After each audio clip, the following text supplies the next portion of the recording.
आजकल किसी भी सवाल का जवाब ढूंढना चुटकी बजाने जितना आसान हो गया है। इंटरनेट के जरिए बस कुछ ही सेकंड्स में हम किसी भी टॉपिक पर जानकारी हासिल कर सकते हैं। इसका खास फायदा हुआ है बच्चों के लिए।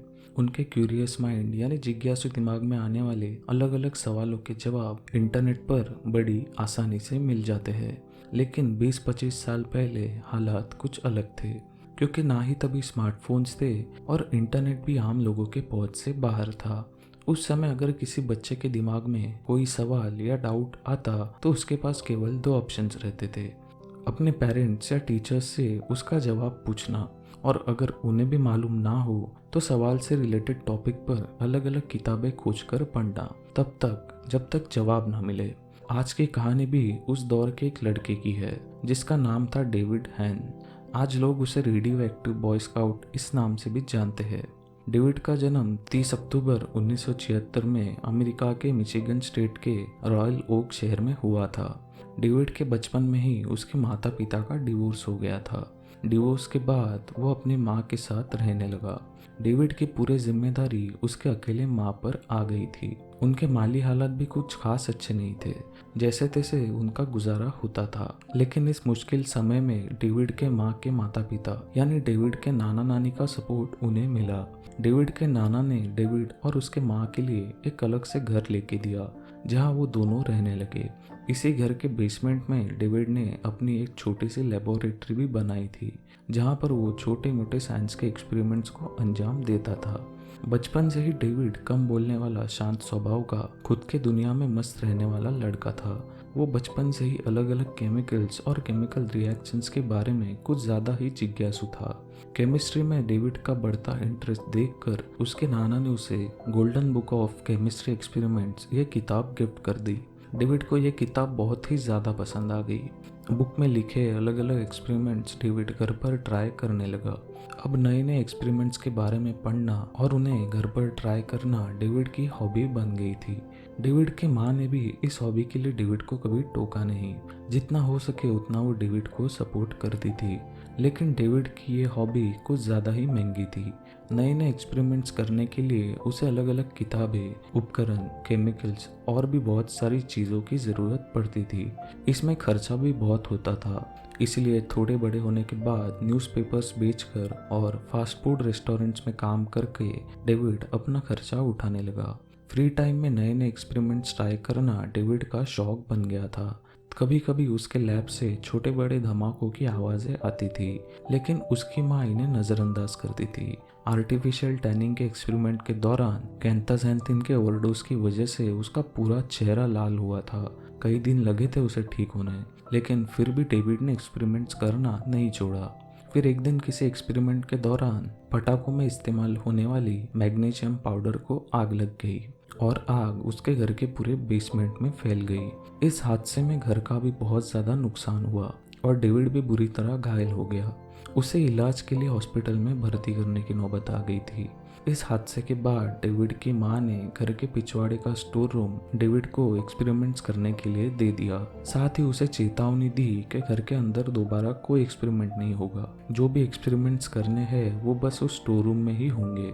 इस बात से नाखुश होने की वजह डेविड कुछ ज़्यादा ही एक्साइटेड हो गया, क्योंकि घर के बाहर स्टोर रूम में उस पर अब किसी की नज़र रहने वाली नहीं थी। अब वो लैब में क्या क्या जमा करता है, कौन कौन से एक्सपेरिमेंट्स करता है, ये किसी को पता नहीं चलने वाला था। 14 साल की उम्र में डेविड ने लिखे हुए न्यूक्लियर मॉडल, न्यूक्लियर फ्यूजन और न्यूक्लियर एनर्जी के रिसर्च एसे को एटॉमिक एनर्जी मेरिट बैच मिला था।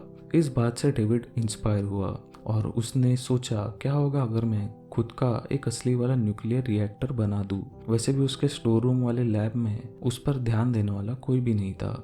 डेविड ने सच में ही न्यूक्लियर रिएक्टर बनाने की तैयारी शुरू कर दी। अब उसके सामने सबसे बड़ा चैलेंज ये था कि न्यूक्लियर रिएक्टर बनाने में लगने वाली सामग्री को इकट्ठा करना, जो कि बहुत ही ज़्यादा मुश्किल काम था। इसलिए उसे बहुत सारे जुगाड़ करने पड़े। डेविड ने फिजिक्स का प्रोफेसर होने का नाटक किया और न्यूक्लियर रेगुलेटरी कमीशन को लेटर लिखे। उनमें उसने लिखा, मुझे न्यूक्लियर रिएक्टर्स कैसे बनते हैं, उसकी प्रक्रिया क्या है, यह देखना है। साथ ही अलग अलग रेडियो एक्टिव पदार्थों का आइसोलेशन कैसे करते हैं, यह भी जानना है। बार बार उसने न्यूक्लियर रेगुलेटरी कमीशन को लेटर लिखे और ज़रूरी जानकारी हासिल की। अलग अलग गवर्नमेंट एजेंसीज को लेटर लिखकर सैंपल के तौर पर उसने बहुत सी चीज़ें मंगवाई। इसी तरह उसने 200 स्मोक डिटेक्टर्स भी मंगवाए थे। डेविड को इस एक्सपेरिमेंट के लिए बड़ी मात्रा में लिथियम की ज़रूरत थी। उसने करीब 1000 लिथियम आयन बैटरीज खरीदी और उनमें से लिथियम निकाल लिया। उस समय डार्क क्लॉक्स और कैंपिंग लैंटर्न्स में रेडियम का इस्तेमाल होता था, जिस वजह से वो अंधेरे में भी चमकते थे। डेविड ने बहुत सारे डार्क क्लॉक्स और कैंपिंग लैंटर्न्स इकट्ठा किए और उनमें से रेडियम निकाल लिया। सोवियत यूनियन की हार की वजह से यूरेनियम प्राप्त करना उस समय ज़्यादा मुश्किल नहीं था। यह सब जुगाड़ करने के बाद आखिरकार डेविड का न्यूक्लियर रिएक्टर पूरी तरह बन गया। न्यूक्लियर रिएक्टर बनाने में डेविड को पूरे 2 साल का समय लगा था, लेकिन न्यूक्लियर रिएक्टर बनाते वक्त उससे जुड़े खतरों का अंदाज़ा लगाने में डेविड असफल रहा था। डेविड के न्यूक्लियर रिएक्टर की वजह से उसके घर और आजू बाजू के इलाके की रेडियो एक्टिविटी काफ़ी ज़्यादा बढ़ गई थी। डेविड को एहसास हुआ कि वो खुद के साथ साथ अपने परिवार और पड़ोसियों की जान भी खतरे में डाल रहा है। फिर डेविड उस न्यूक्लियर रिएक्टर को डिफ्यूज करने के काम में जुट गया। 31 अगस्त 1994 की रात 2:45 बजे डेविड इस रिएक्टर के पार्ट्स अलग अलग करके अपने गाड़ी में रख रहा था। आधी रात को चल रही इस हलचल की वजह से पड़ोसियों को शक हुआ और उन्होंने पुलिस को बुलाया। पुलिस भी बस कुछ ही समय में डेविड के घर पर पहुंच गई। डेविड ने पुलिस को बताया कि गाड़ी में रेडियो एक्टिव मटेरियल्स है, इसलिए आप प्लीज गाड़ी के नज़दीक ना आए। यह बात सुनकर पुलिस वाले भी डर गए और उन्हें गाड़ी में न्यूक्लियर बॉम्ब होने की आशंका हुई। उन्होंने तुरंत ही बॉम्ब स्क्वाड को बुलाया और डेविड को गिरफ्तार कर लिया।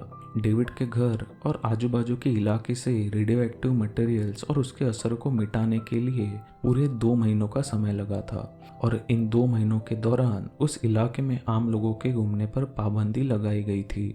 इस घटना के बाद डेविड ने दोबारा कोई एक्सपेरिमेंट्स नहीं किए और अपने इस केमिस्ट्री की हॉबी से मुंह फेर लिया।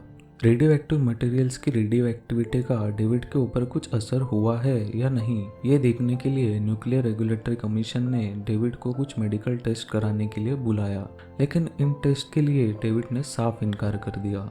आगे कुछ सालों बाद डेविड ने यूएस नेवी ज्वाइन कर ली।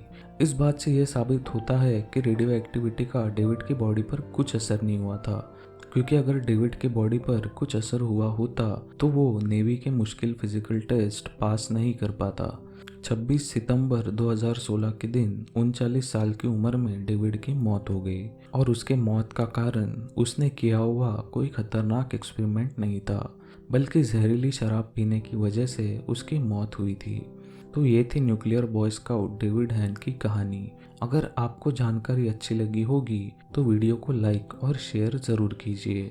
साथ ही आने वाली वीडियोस की अपडेट्स पाने के लिए चैनल को सब्सक्राइब कीजिए।